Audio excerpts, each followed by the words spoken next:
Welcome back to another Boxscore Geeks show. This is going to be our Christmas episode, I guess, although I don't think we have anything topical for that.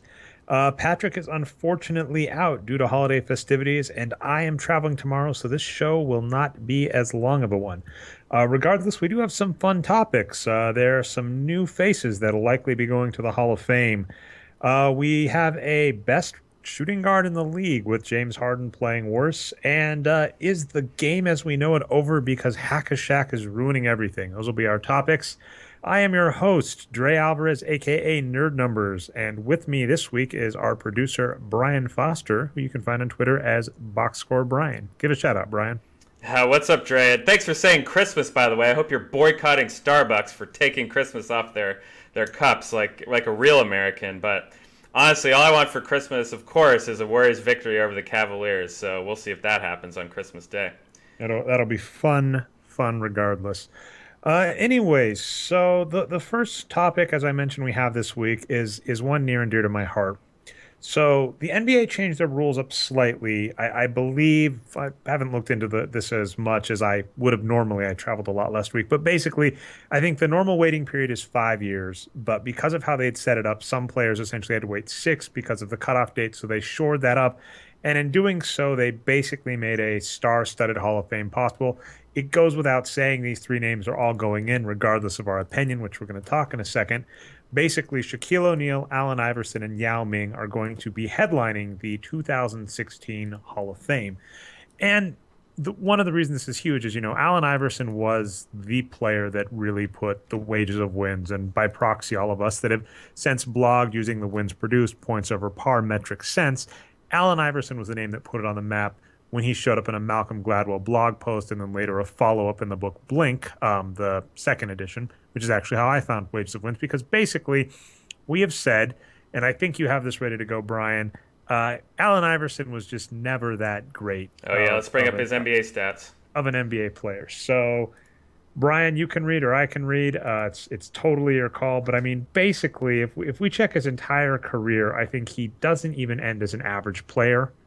I think his best seasons, he was never close to star level. And I should stress, this is according to our numbers, where I would say we are looking at productivity as opposed to looking at things like what would get you into the All-Star game. Because long ago, Dave did the research on this, has published lots of economic papers on it, and it's a really simple nut to crack. Basically, if you want to be an All-Star, if you want to be famous, you need to be a high point scoring player on ideally a good team, and preferably in a big market.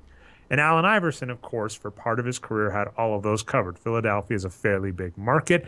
Allen Iverson, I think he was the NBA points leader, I think 3 seasons at least, and regularly averaged close to 30. And then, as I mentioned, 2001, they make the finals against the Lakers. So, but looking at his career, what we basically say is that Allen Iverson was essentially a good rookie his entire career. If we were looking at where you would kind of put productivity levels, if 3 times as good as average for your whole career as Michael Jordan and 4 times as Magic Johnson, and I don't know what the best completely average career is. We should look that up at some point, Brian. But the most average career, Allen Iverson basically averaged his entire career being a decent rookie. And we'll get a lot of backlash and a lot of hate from that because, as I mentioned, he averaged 31.4 points per 48 minutes. That includes his down seasons. He averaged a lot of steals. But what it really came down to is that his true shooting percentage at 51.8% puts him almost 2% worse than the average shooting guard. And the average shooting guard's the worst shooting position. So if you're a really below average shooter and you take lots and lots of shots, you're not actually helping your team. That's one of the biggest things that kind of Dave's research on the wages of wins has brought to bear. So you would think, this was kind of your thinking, Brian, when Allen Iverson gets into the Hall of Fame, I was going to be up in arms and say, can you believe they're letting Allen Iverson in front of players like Horace Grant, who absolutely, by the way, does belong in the Hall of Fame? And my answer is, I think Allen Iverson is a first ballot Hall of Famer.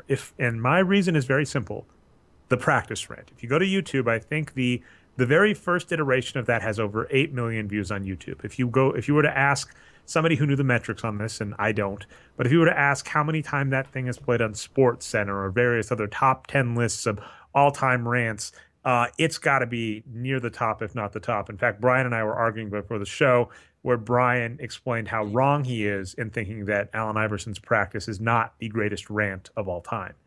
So that's enough to do it for me. And I mean, what I should also stress is that it is the Hall of Fame.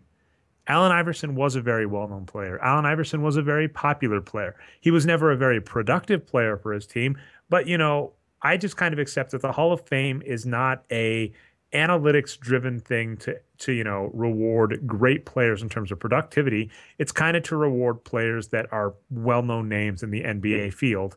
And so I'm going to edit that out. Okay, regardless. So Allen Iverson, Brian just said he was good and didn't think his rant's the best of all time, but he will look up and see if playoffs versus practice, which one is better. I may even put a poll up about that.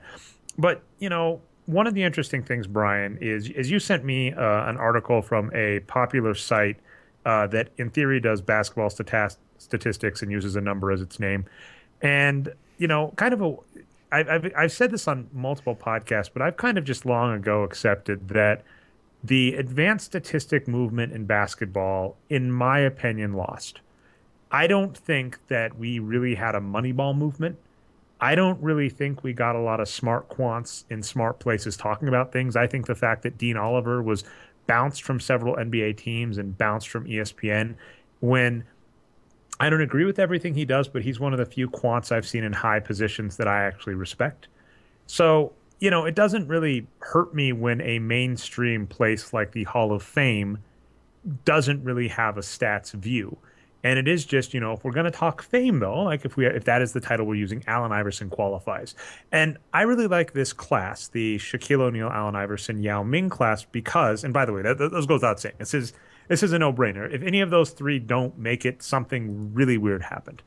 I like him because Shaquille O'Neal is perfect. He is, in every conceivable metric, he belongs in the Hall of Fame. He was a larger-than-life personality that was known outside of basketball.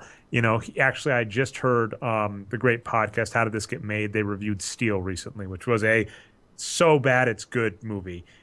He was amazingly productive. He was a great player that won his team lots of titles.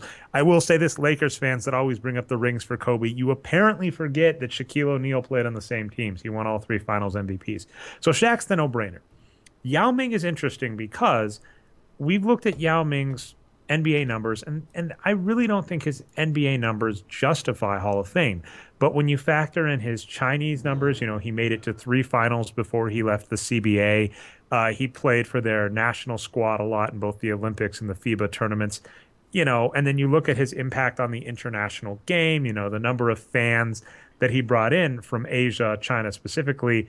He belongs in the Hall of Fame, but he, not from an NBA productivity standpoint. And then when you look at Allen Iverson, he doesn't even have a productive leg to stand on, but just his personality and kind of how well known he was for the game. I don't know if his fame was a good thing for the game. I should stress that.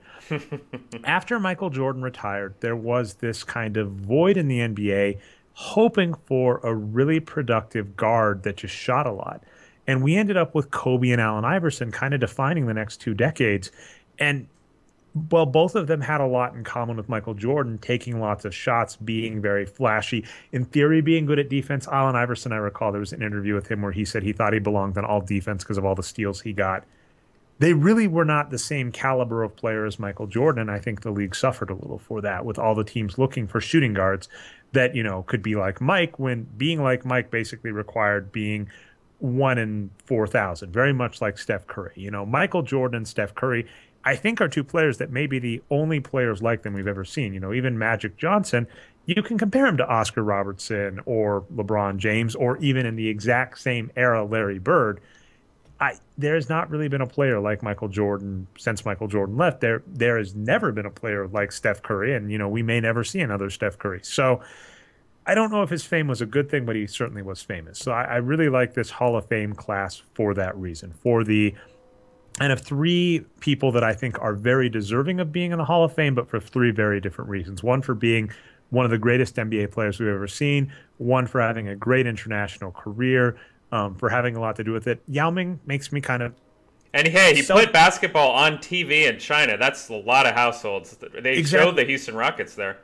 And I was going to say it did make me a little sad and jealous because if you look at Yao Ming's first 4 seasons, his rookie contract, he was really, really good. And if you kind of look at things like age curve and go, well, is he going to take off? Is he going to hit the next level? He never kind of did. And, if you look at his Wikipedia page, he claims that he, got injuries in the Chinese league. I looked up, I read one of his books on it. He kind of talks that, for all the complaints we have about kind of dirty play in the NBA now, which isn't a lot, by the way. Stern did a lot to shore that up. The brawl, what is it, the Malice in the Palace, was that what it was called? The Yep. one that got all of those suspensions. The 1980s NBA, where you could have Kurt Rambis being clotheslined by Kevin McHale, ended. The NBA doesn't really have that. But Yao Ming said that it was a dirtier league, a rougher league, where he got some injuries, including one to his ankle that maybe hurt his jumping ability. And if you're a 7'6" player that could jump, losing that had to have taken a little off him. So all the wear and tear he took by playing so much for China and so much for the NBA arguably kept the NBA from one of the greatest players we could have had. And I'm a little selfish there, but in the same regard, the fact that he stayed so loyal to China basically kept him a relevant name in the NBA and kept the Rockets a relevant name. So I got to give him the props there. And then, like I said, Allen Iverson, as long as he wasn't on your team, I think he was a fun player to watch in the NBA and was great. So I give all three of them. Now, you brought up two names. You wanted to give a shout out to Basketball Reference. They do Oh yeah, have let's bring a this up. Hall of Fame candidate list up there. And what I'll say is you mentioned that it hasn't really been updated for the new rules, which is fair.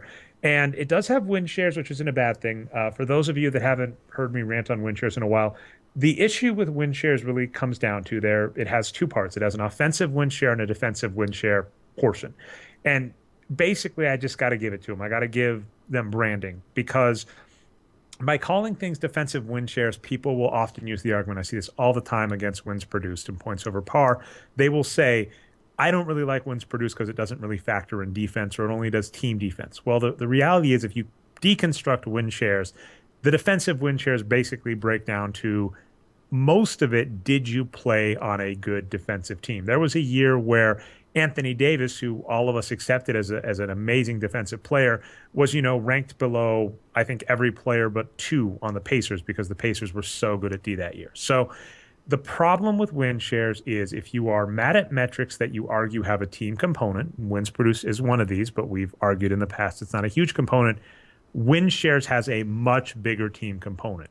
So basically, win shares really does look at did you play on good teams. So it will boost some players up, boost some players down as a result of that. However, one of the names that they do like is Horace Grant. And I am appalled that he's not in the Hall of Fame. I mean, this is a guy that made it to 3 finals on 3 teams. I wouldn't really count as Lakers, but I mean, he was there. Was part of the greatest. I think this hasn't changed, but I believe the greatest 3-man combination in NBA history, if we're talking big threes. Michael Jordan, Horace Grant, and Scottie Pippen back in the early 90s, I think is the greatest 3-person, combo we've seen in NBA history. He belongs in the Hall, and I don't understand why. Big market, titles, did everything, and I just honestly don't understand it. I mean, I wrote an article, right, Brian, earlier this season that basically said it's appalling that the Bulls don't have his name retired. And we might talk a little bit about the draft at the end of the show, but in a league where players don't have their rights, where players are drafted and are basically have to play for a team for 6 years, I really don't give any credence to teams kind of being offended at players being disloyal. I give the Cavaliers zero credit, even if LeBron had never come back.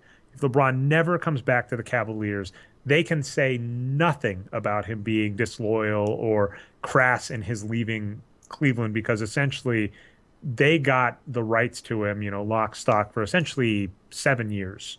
If he wanted to make his money, which he did, they got 7 years out of LeBron James for below market value, all because, they won a game of chance.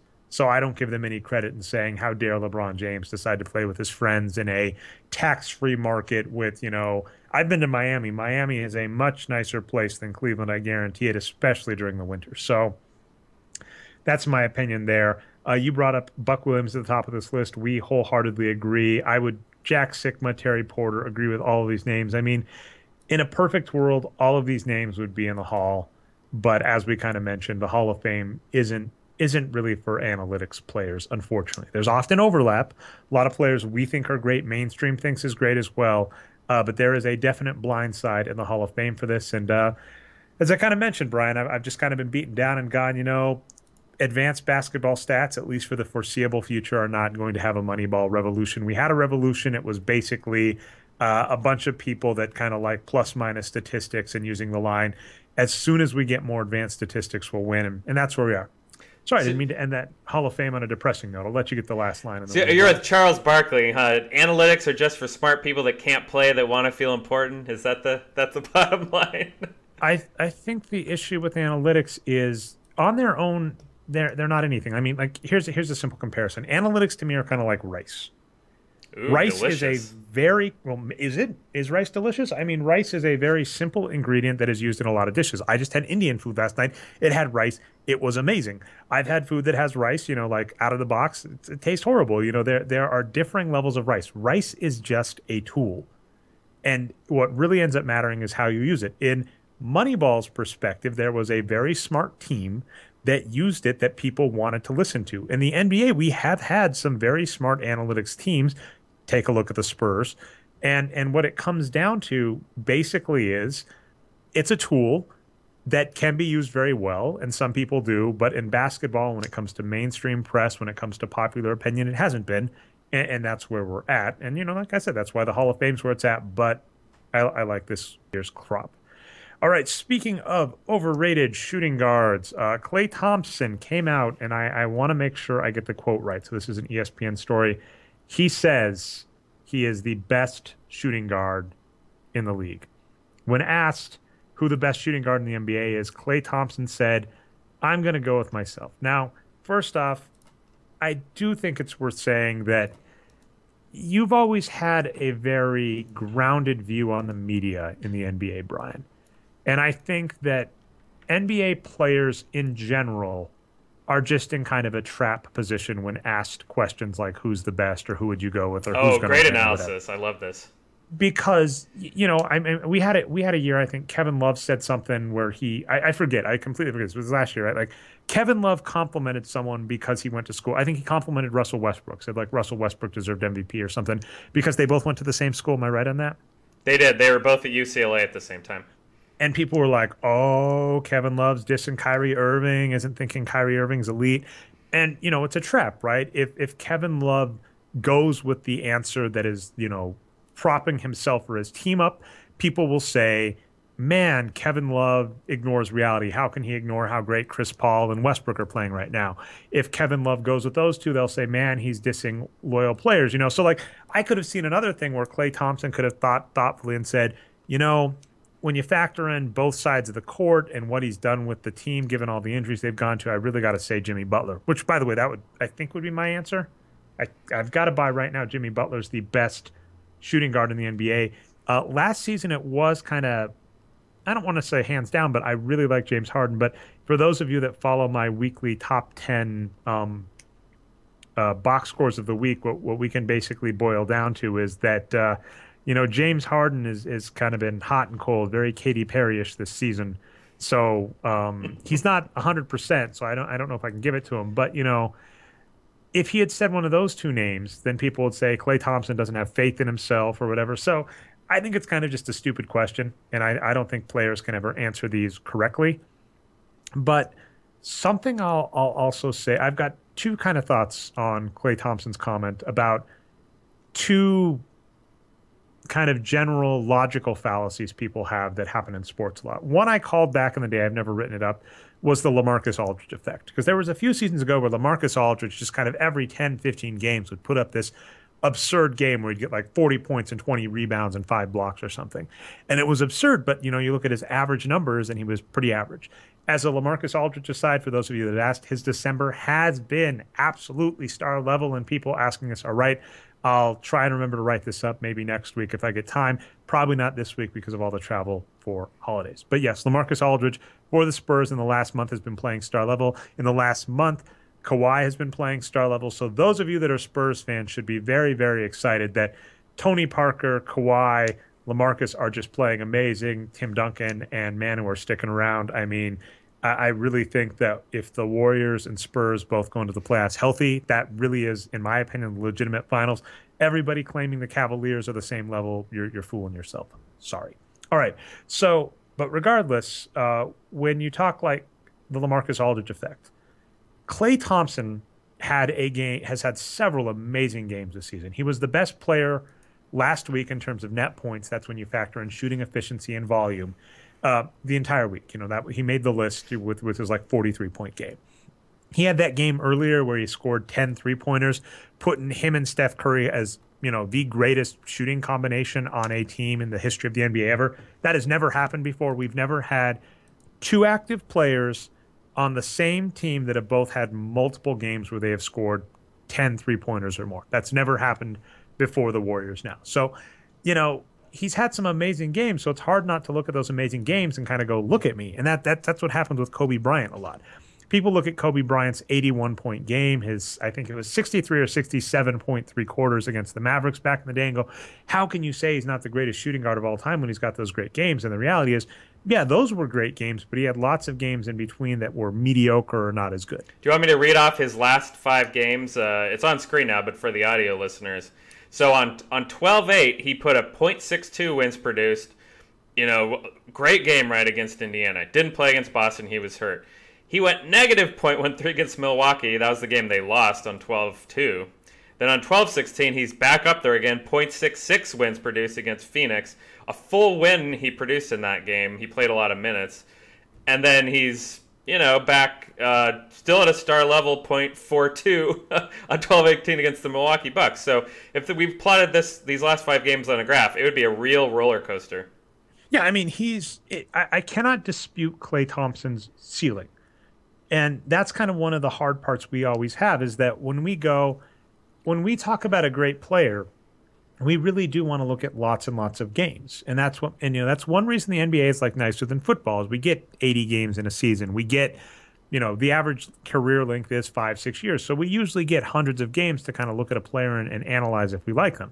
So, Klay Thompson is playing like one of the top shooting guards in the league right now. But again, if we plot his entire season, that has not been the case. But all I'm saying is that's one kind of logical fallacy is, a great game lets you think you're possibly better than you are. And then kind of additionally, we've talked this a little before. I bring it back to the Mike Birbiglia delusional stand-up comic monologue I've heard him say, which is one of my favorites, where Mike Birbiglia says, if you want to be a great stand-up comedian, you have to be a little delusional, because if you weren't delusional, you would have to quit. And most stand-up comedians are really bad when they start, and they really only have themselves to blame, right, if they're doing bad. And so what they kind of have to go with is they kind of have to say, I'm doing great, I'm getting better, even if they're bombing on stage. If you watch the fantastic Mike Birbiglia movie Sleepwalk with Me, something he does that I thought was really fascinating is he does kind of use some of his earlier material earlier in the movie, and you can see like he talks about like Cookie Monster. And it's kind of funny in the bar stuff, but not the same degree that he ended up with. I think NBA players are the same way because first off, you mentioned Klay Thompson's roller coaster ride. Klay Thompson's primary skill is shooting.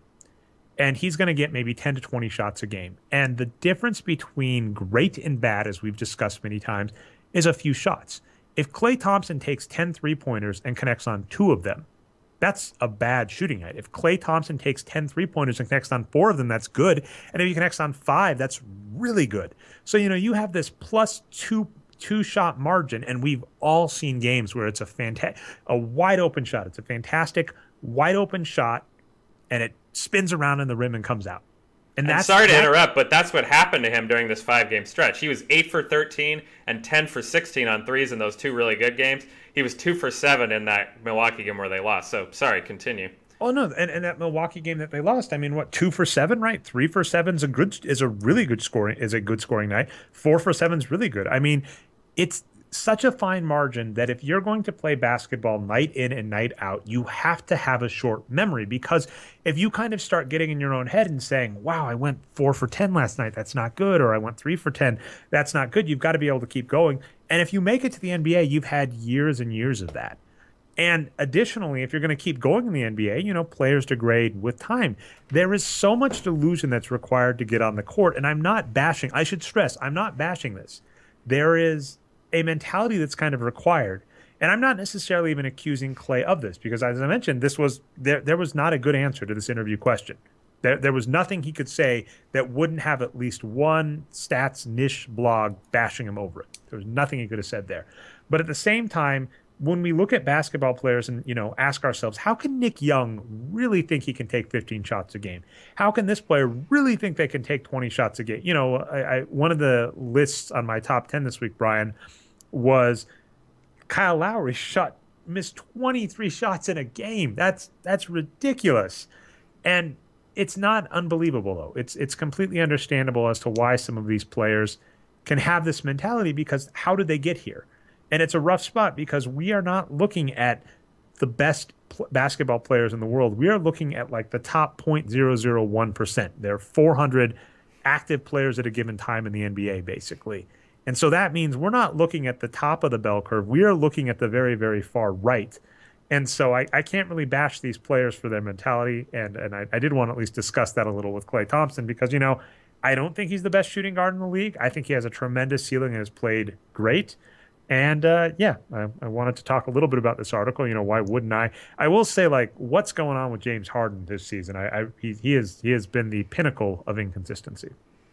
Yeah, I mean, Nick Young, there's millions of people that play basketball, right? And he's still one of the top few hundred. He's really, really good. It's hard to talk bad on him, but yeah, it's easy to talk. It is easy to talk bad on Nick Young, but I just want to say, it's fair enough. Swaggy, come on, I love him.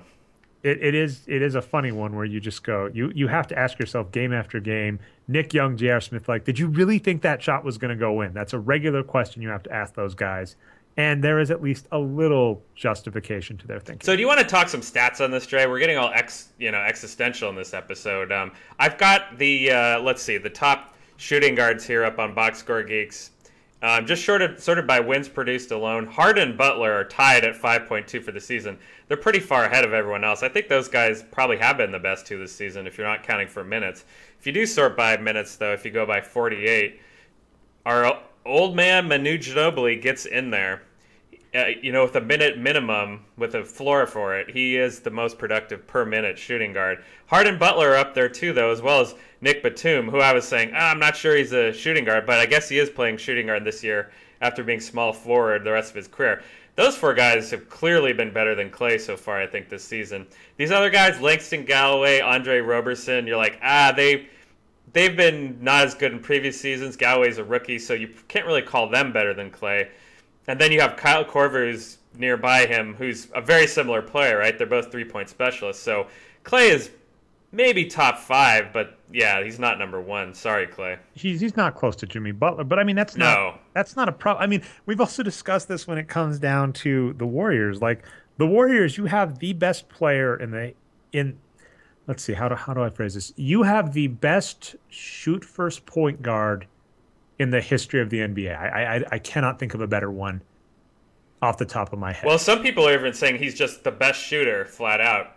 Overall. Best shooter. Like, here is something I loved. I mentioned this in a tweet, and I've seen some other good articles come up on it. I don't know off the top of my head, but if you shoot for Steph Curry hates bad shots, I think it was a good article with some nice charts on it.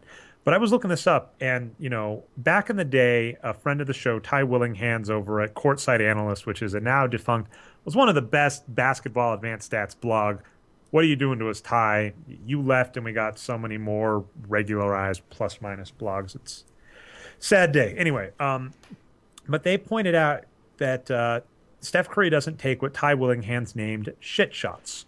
And what a shit shot is that if you basically look at taking from about 16 feet to the three-point line, these are the worst shots in the NBA.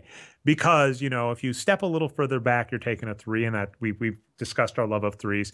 And if you take a little closer, you're closer to the hoop, you're more likely to get fouled. It's an easier shot. It's like, this is literally the worst spot to take shots from. And not Klay Thompson, Steph Curry is taking 5% or less of his shots this season from that range. And everywhere else, at least last I checked, was above 50%.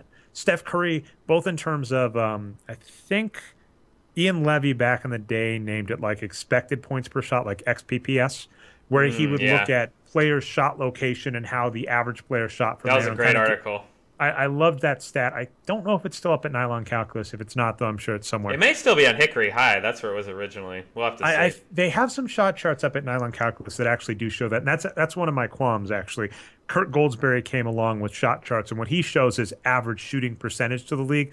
I really want average points per shot flatline, right? Every shot, not just at the location, because I don't care if you only shoot 56% from next to the rim.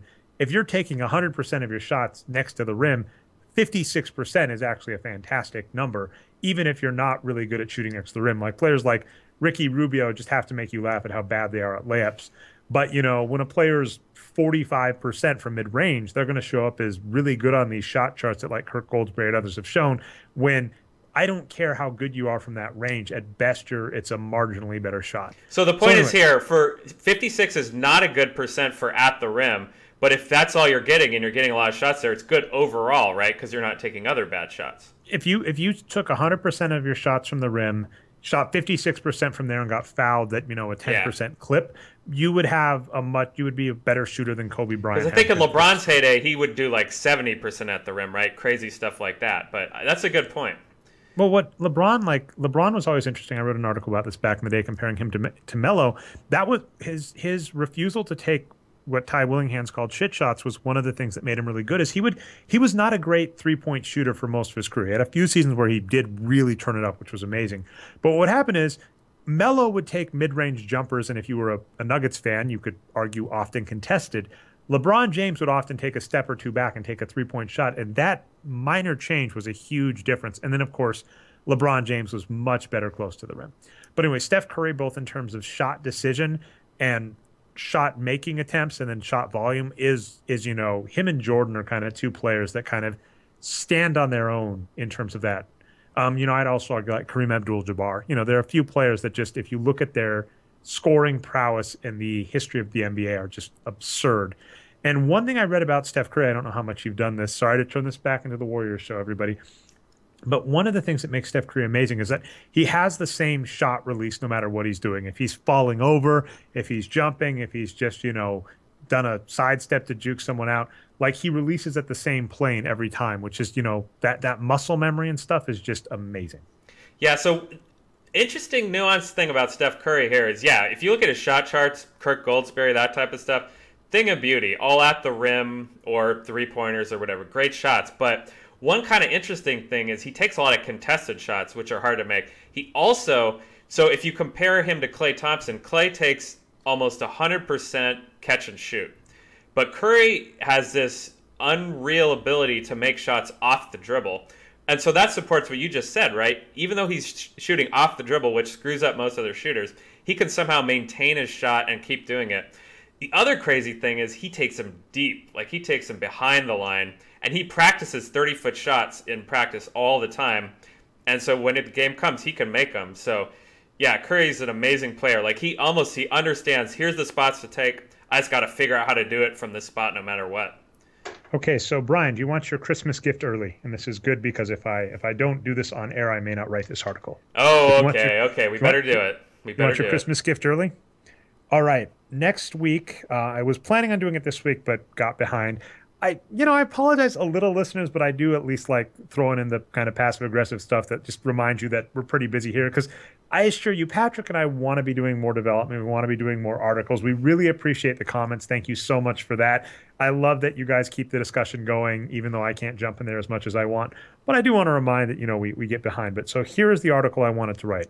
I've seen, thanks to like Charles Barkley and others, the notion that the 1995-1996 Bulls would crush this Warriors team. And I was looking over like the three-point numbers, and I just want to stress that in 1995-1996, the three-point line was in several feet. And if you look at three-point numbers, both defense and offense, comparing the Warriors to those Bulls, I think this Warriors team decimates them because you give Klay Thompson, you give Andre Iguodala. Don't forget Andre Iguodala is shooting really well from three this season too. Andre Iguodala, you give Steph Curry an extra 2 feet to shoot from three. Oh my God, it would be even more ridiculous than it already is. So okay, I've actually looked into this a little bit and heard a lot of opinions on it. So there's a few other kind of era differences though. Defense is a big part of it. So one thing in the Bulls' advantage for their era was they hand checked like crazy, right? And you can't do that anymore. That's a big thing. And being able to put two hands on them, right, not just one. So that was a big thing. However, the Warriors would their switching defense apparently would not have done as well back before the illegal defense rules were changed. So one kind of interesting opinion I've heard is that whoever would have to travel to time through the other person's era, that would be the team at a disadvantage. So aside, I mean, that's got to be terrible jet lag traveling through time. Dre. We're gonna have to write this. We're gonna have to write this together, Brian. We'll do some more thoughts, people, but expect that next week. All right. So sorry, Klay. You shouldn't be surprised about this, though. It is Steph Curry's team. Klay Thompson is a key part of this team, and I think. One thing we're not mentioning is Harrison Barnes has been unhealthy. If Harrison Barnes comes back, I did see an article or a tweet that said that Festus Ezeli is stealing all of Mo Spates' minutes. Good move, Walton. Sort of. My boy McAdoo is getting some of them too, but we'll see. Mo Spates is the only player on that team that really should not be getting the minutes he's getting. So fix that thing, and you're fine, Warriors. All right, very last topic. It looks like we're going to do a full show, Brian. I was hoping to go a little short, but anyway. I'm going to be a little insulting, I guess. There is a ESPN Insider's article written by Kevin Pelton, and I consider Kevin Pelton to be an all-right analyst. He's decent. And he basically starts talking about the fact that the HackAShaq incidents are way up. And so what a HackAShaq is, if you're listening to the show and don't know, is basically if you've got a player that's really bad at free throws, think Andre Drummond, DeAndre Jordan, Rajon Rondo. If they get the ball, rather than let them get an easy shot like a layup, you hack them and you send them to the line, and odds are they're not going to score that well. And people are freaking out because HackAShaq ruins the NBA and no one wants to watch it and blah, blah, blah, blah, blah. Now, the one argument I will give HackAShaq, and I think I wrote an article about this, Brian, you can look for it. It was on Wages of Wins. But I did write about this a while back in the day, and the same thoughts apply. From an injury perspective, if you want to reduce HackAShaq, I agree. If you're going to argue that HackAShaq risks injuring star players, and Rajon Rondo, DeAndre Jordan, Andre Drummond do count, then yes, I will give that argument to you. But all the other ones, fans hate watching this. It ruins the game, et cetera, et cetera. If HackAShaq is an exploit in the rules, I don't have a complaint about people using it because these always exist. I feel as fans, we kind of always get up in arms about certain things that are ruining the game. A few years ago, it was flopping. No one likes seeing flopping, and they increased the foul. They increased the fines for flopping because, oh my God, flopping's horrible. And it didn't seem to change that much to me. We've seen things like Kareem Abdul-Jabbar back in the day was banned from dunking because, oh my God, dunking is ruining the college game. I've seen, players can't shoot anymore. The dunk is ruining the game. I've seen people say the same thing about three-point shots. Oh my God, all these threes are ruining the game. This idea that a certain strategy is somehow unfair and ruining the game is kind of just a trope that's as old as time. And I'm not 100% convinced. Now, if the result of HackAShaq is massively increasing the length of time in games, I could maybe give you something there too, except a huge part of basketball games currently is that when a game is close, you foul the other team to stop the clock. It's like in football, spiking the ball. It's the same idea. You foul them to stop the clock. And additionally, it gives you an opportunity. If they only make one of two free throws, you can catch up 2 to 3 points depending on what you do. So I'm just not sold by any of the common things, and I do think people are kind of freaking out. So ending HackAShaq is kind of a drop in the bucket in terms of the long end games for the NBA. I'm not sold on what people are telling me. In particular, they're saying fans don't want to see this. There are two thoughts on that. In terms of like ratings and numbers, the NBA is super popular. I saw one thing, which is like League Pass sold really well this year. It's still not a great product, people, but it's the best we can get. So I've seen that, ratings are doing better, stuff is up. That's amazing. And so when you're going to worry about something, this is kind of my general problem with analytics in the NBA. If you are going to worry about a stat, this is yours. This is the keyword of the day that we use over and over and over. And it was from you, Brian. Magnitude. You have to convince me of the magnitude of HackAShaq on the game. And there are two things worth noting. One, the game already stalls because of fouls. That's been part of the game forever.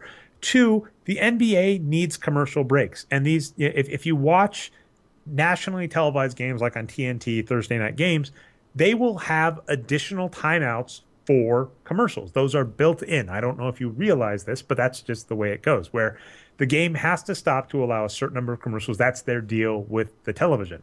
So a free throw that stops the game during an exciting time is not necessarily a bad thing because people are going to stick around to see what happens.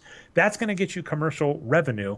And then additionally, this was the article I mentioned, Brian, I don't know if you found it, but I brought up a study by Dan Ariely, or that Dan Ariely reviewed on his podcast, Arming the Donkeys, which is if we look at what we think we want in terms of breaks, we have it backwards. Our thinking is if we have a task we really hate, think doing your taxes or doing your homework,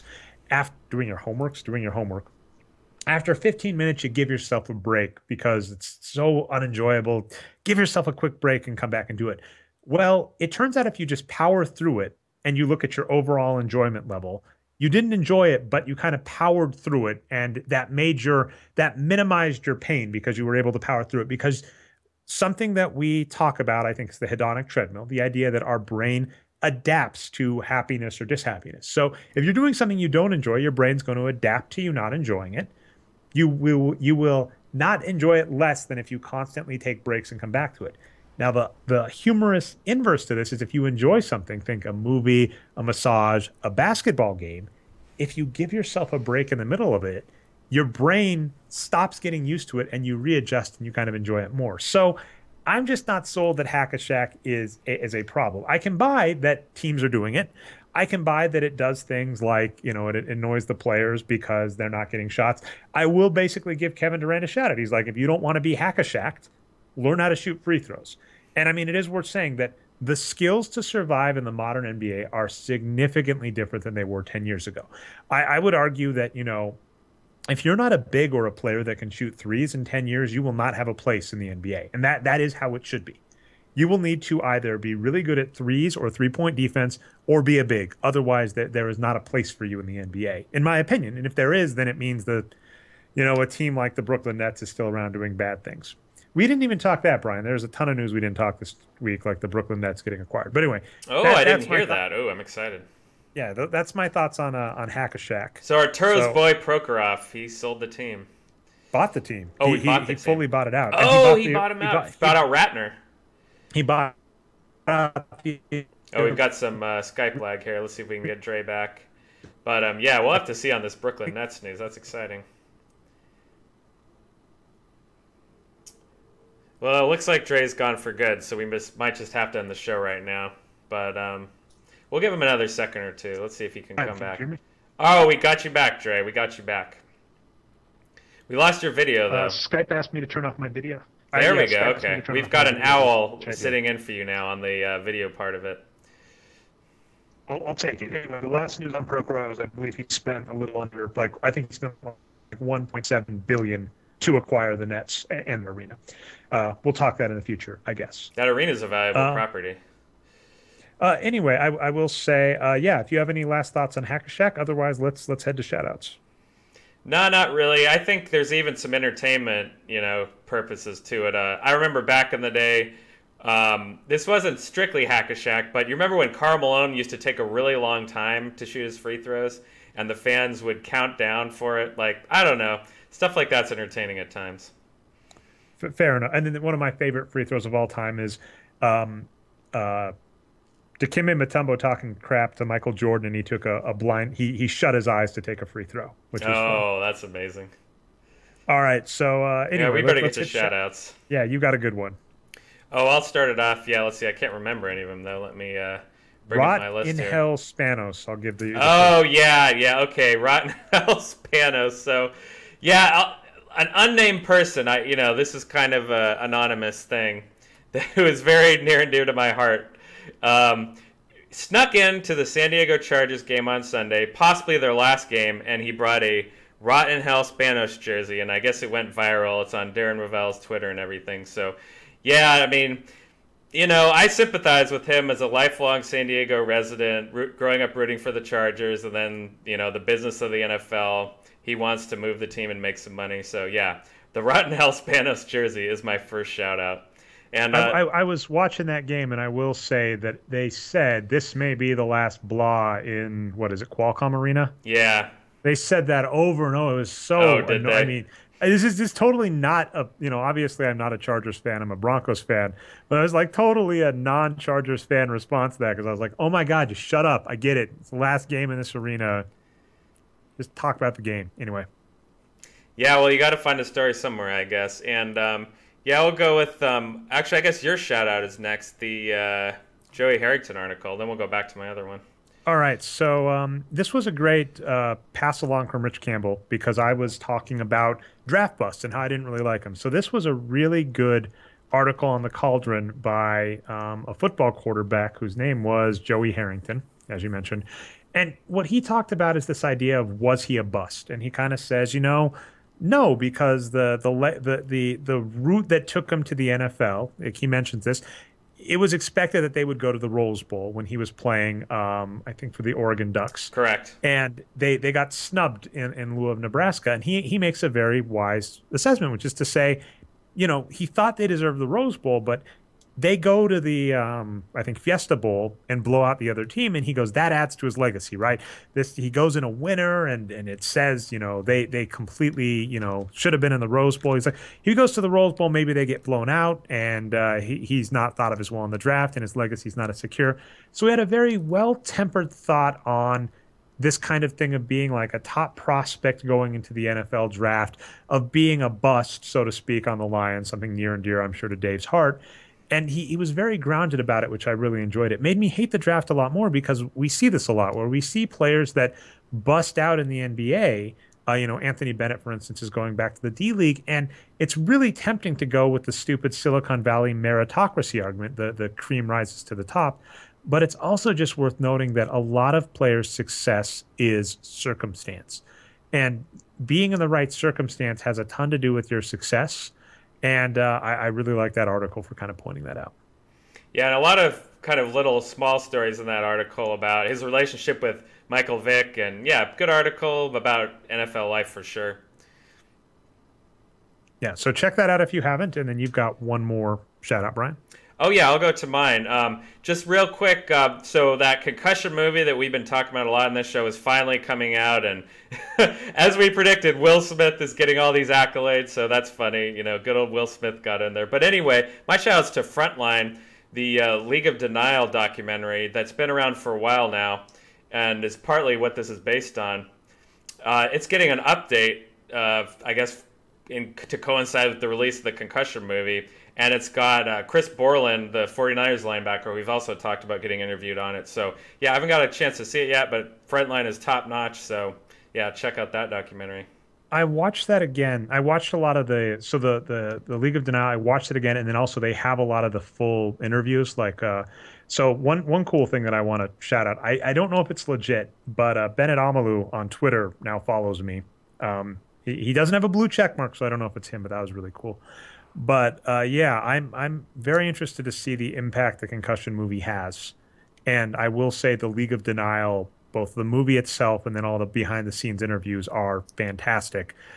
I'm still not sold, despite all the mainstream media saying that this is worrying the NFL. I saw someone say like the NFL has an F currently, a business rating from like Harvard Review. I'm like, just look at the dollars they're bringing in. That's my definition of success. As long as the NFL is just bringing tons and tons of money, it's going to be a tough nut to crack. So yeah, if the pipeline slows down, I can't remember who made this point. Maybe it was Arturo on boxing, that boxing became less popular over time because less young people started going into it. If it was someone else who said that, I apologize. So for the NFL, it's going to take at the youth level players to stop playing.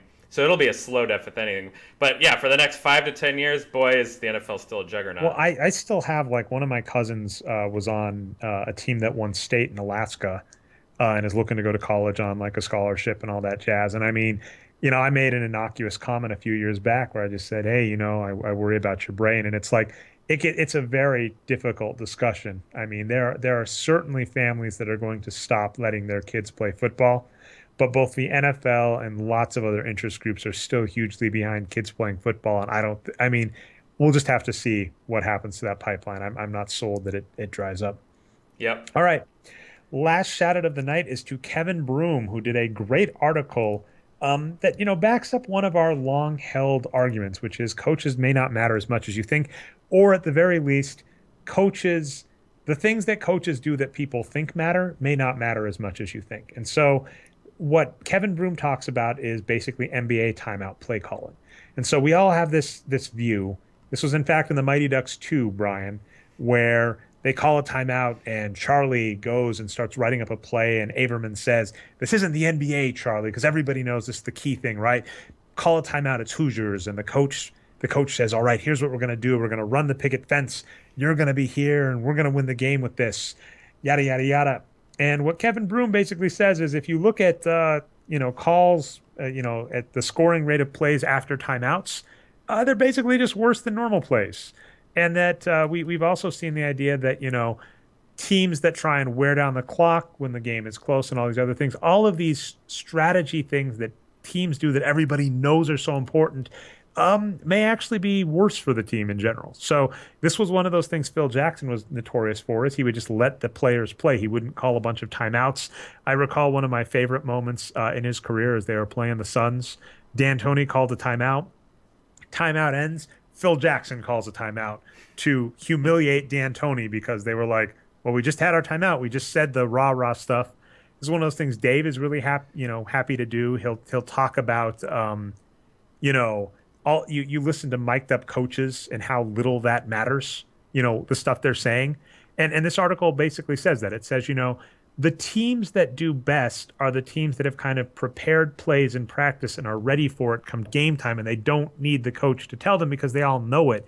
And calling a timeout is just getting micromanaged. So I love that article. And then, of course, it's worth noting that Seth Partnow of Nylon Calculus also contributed to the piece. So two really smart authors. Yeah. Really liked the piece. It definitely deserves a shout out. And Dave Barry is the one who passed it along.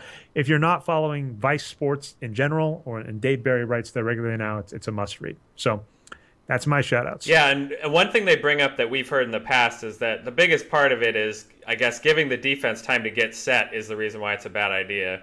That's why it doesn't work so well. So yeah, that's interesting. That seems like part of it. And I could also buy other parts, which is, we like to think of players as robots. This is one of those things I always hear thrown against us analytics folks, and I agree, because it's so easy for me to say, why don't you just take Kawhi off of the Spurs and put him on the Nuggets, and the Nuggets will be X wins better, right? That's the easy thought, as opposed to thinking kind of like, look at players like, say, Lamar Odom or Pau Gasol, where clearly the type of team they play on impacts how much they like playing, or it seems to.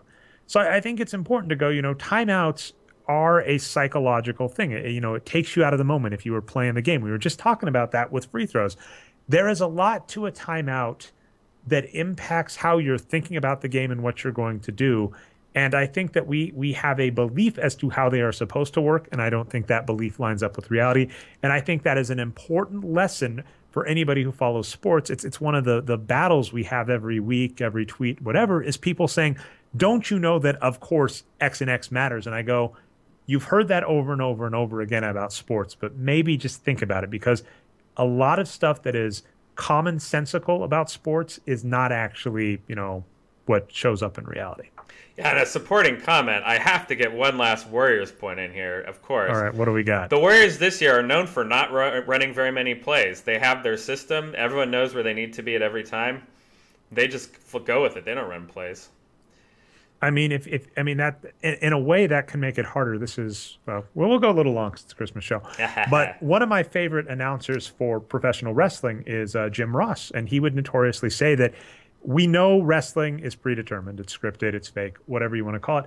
Jim Ross would say, "Don't tell me the ending. I don't need to know." And his argument essentially was, it would make for better commentary if he just was if he improv'd it. He didn't need to have everything pre-planned out. And I think there is a lot to that with basketball, where if you have players that know what they're supposed to do and get a feel for each other, that's a much better plan than trying to have every plan planned out, than having Steph Curry run up the court and hold up a 2 or a 3 or a 4 and have people think, okay, I've got to get here and he'll go there. I've seen that team. I love that team. Did you see that like back? Was it to Klay Thompson? The flip pass from Steph Curry that just Yeah, wasn't right. I think so. There's a few fancy passes in that game. If you look up flip pass Steph Curry while I'm doing the All right, outro, let's I see if think we I can think do that it. that's definitely worth playing instead of yo diggity. But just this idea of kind of getting into a flow of the game and knowing where your teammates are going to be and such, I think is a much better offensive strategy than having the notion of play calling play after play after play. All right. Well, anyway, that is our show. We will be back next week, I think right before the new year. If you found us not through the website, we are on boxscoregeeks.com. You can also find us on iTunes and Stitcher. Subscribe, upvote, all that definitely helps. It's the Boxscore Geeks show. We go live every week, usually Tuesday or Wednesday, somewhere around 9:30 p.m. Eastern Standard Time. You'll have to follow myself, Nerd Numbers, Patrick Mitten, NBA Geek, or Brian, Boxscore Brian on Twitter. We always announce right before we're going live. And if you missed the live show and want to see the graphics and stuff that Brian puts up, check out channel Nerd Numbers on YouTube. And one last plug, I do a weekly column where I recap my favorite 10 box scores of the week. Don't have to be good, just, interesting box scores, great box scores, bad box scores. If you see one you like, put it on the site, tweet at me at Nerd Numbers, or use hashtag box or BSG top 10, and it might make the list. With that, we will see you next week.